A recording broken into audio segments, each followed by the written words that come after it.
Psalm 65 has a few valuable lessons for us to learn in our day and age. So let's look into this because there's some interesting points that David makes in here. Now, verse 1, praise waiteth for thee, O God, in Sion, and unto thee shall the vow be performed. O thou that hearest prayer, unto thee shall all flesh come. Iniquities prevail against me. As for our transgressions, thou shalt purge them away. Blessed is the man whom thou choosest, and causeth to approach unto thee, that he may dwell in thy courts. We shall be satisfied with the goodness of thy house, even of thy holy temple. Now, I want to pause for just a second here because this is a point for us to bring up. In verse 4, he says, Blessed is the man whom thou choosest, and causest to approach unto thee. This is God picking a leader for them. Now, in David's day and age, what this is talking about, of course, is King Saul.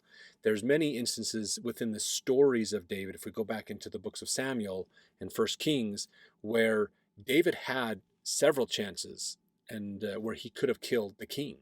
The king was after David. The king's trying to kill David. David had opportunities to kill the king, and he never did. He respected the fact that Saul was anointed to be the king of Israel by God.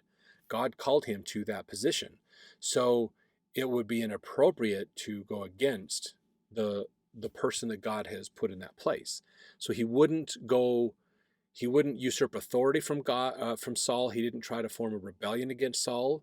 He wouldn't even kill him when he had the opportunity to kill him, even after his own life had been threatened by Saul.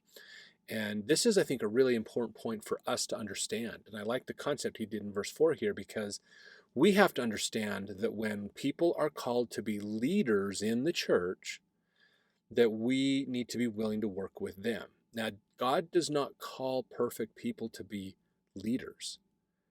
God calls people who need to be leaders for a reason. Sometimes that's to help them out. Sometimes they have a unique combination of talents and skills to help others out. There's lots of reasons why God would want someone to be in a calling. Just realize if you have a leader in a calling and you're not happy with what that leader's doing, realize God has appointed that person to be the leader. It's not our job to rebel against a leader we disagree with. That'd be putting our own opinion ahead of someone that God has asked to fulfill that call. So always remember that when you have a leader, they are called of God.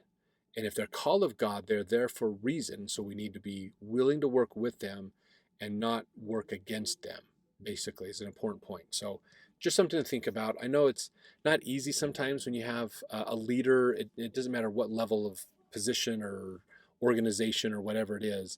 Sometimes leaders make choices and do things that aren't the best. And that's their choice as a leader. Your choice as the person who's working with them is to choose how you react to it. And God already has told us how to react to it. And we should react with kindness and love and long suffering for that leader, because that's going to help in the long run. So be careful with that idea of rebellion or pushing against leaders or things like that. Article of Faith number 12 talks about the importance of following leaders. It never says anywhere in there that rebellion is allowed. So you have to be really careful with that ego, your own personal ego and opinion can get ahead of you and cause you problems as you are relating to people who are called of God.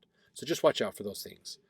Let's jump into verse 5 here. By terrible things in righteousness wilt thou answer us, O God of our salvation, who art the confidence of all the ends of the earth and of them that are afar off upon the sea, which by his strength setteth fast the mountains, being girded with power, which stilleth the noise of the seas, the noise of their waves, and the tumult of the people.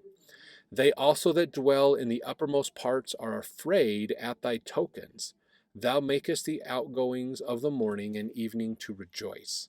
Thou visitest the earth and waterest it. Thou greatly enrichest it with the river of God, which is full of water. Thou preparest them corn, when thou hast so provided forest.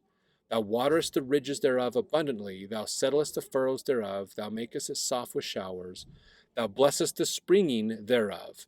Thou crownest the year with thy goodness, and thy paths drop fatness. They drop upon the pastures of the wilderness, and the little hills rejoice on every side. The pastures are clothed with flocks, the valleys also are covered over with corn. They shout for joy, they also sing. So this is important for us to look at and say, you know, God is blessing us. God is taking care of us and helping us, and that's a good thing. Work with God, work with what He's done to help us out. So thanks for watching. Hope you guys are enjoying these videos, and we'll see you in the next Psalm.